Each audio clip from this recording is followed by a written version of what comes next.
नमस्कार दोस्तों, आप सुन रहे हैं कुलबेली अपने होस्ट ज्ञानेश के साथ। आज मैं लेके आया हूँ पंचतंत्र की एक और मजेदार कहानी जिसका नाम है चतुर लोमड़ी द क्लेवर फॉक्स।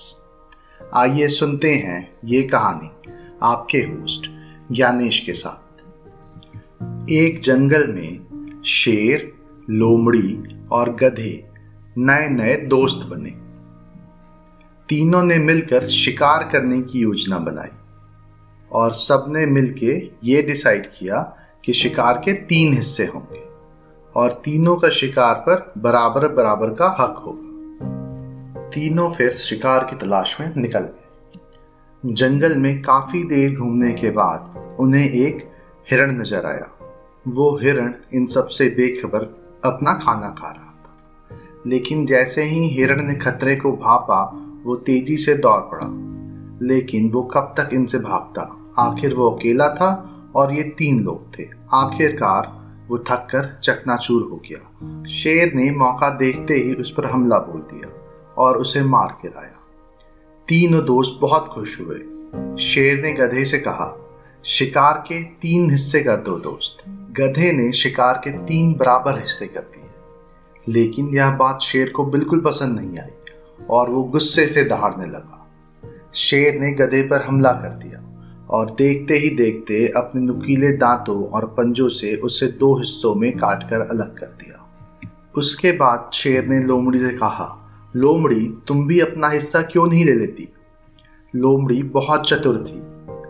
उसने हिरण का 1/4 हिस्सा ही अपने ले लिया और बाकी का 3/4 हिस्सा शेर के लिए छोड़ दिया।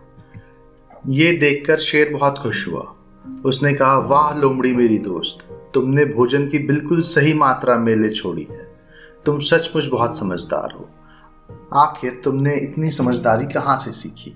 लोमड़ी ने जवाब दिया, महाराज, दरअसल में इस बेवकूफ गधे की हालत देखकर मैं समझ गई थी कि आप क्या चाहते हैं। इसकी बेवकूफ़ी से मैंने सीख ले ली और इस तरह लोमड़ी अपनी जान बचा लेती है और वहां से बच के निकल जाती है। इस कहानी से हमें ये सीख मिलती है कि सिर्फ अपनी ही गलतियों से नहीं बल्कि दूसरों की गलतियों से भी हमें सीखना चाहिए। जरूरी नहीं है कि आप अपनी गलती होने का इंतजार करिए। समझदार व्यक्ति वही होता है जो दूसरों की गलतियों से सीख लेता है। इससे हमें दूसरी सीख ये भी मिलती है कि हमें हमेशा अपने दोस्त सोच समझ के चुनने चाहिए। गधे ने बिना सोचे समझे शेर से दोस्ती कर ली, जिसका अंजाम उसे भुगतना पड़ा। मुझे उम्मीद है आपको ये कहानी ज़रूर पसंद आई होगी। ऐसी और कहानियाँ सुनने के लिए हमारे चैनल को लाइक और सब्सक्राइब करें। इस कहानी को और ज़्यादा से ज़्यादा शेयर करें। जल्दी मिलते हैं एक और नई कहानी के साथ। तब तक के लिए धन्यवाद।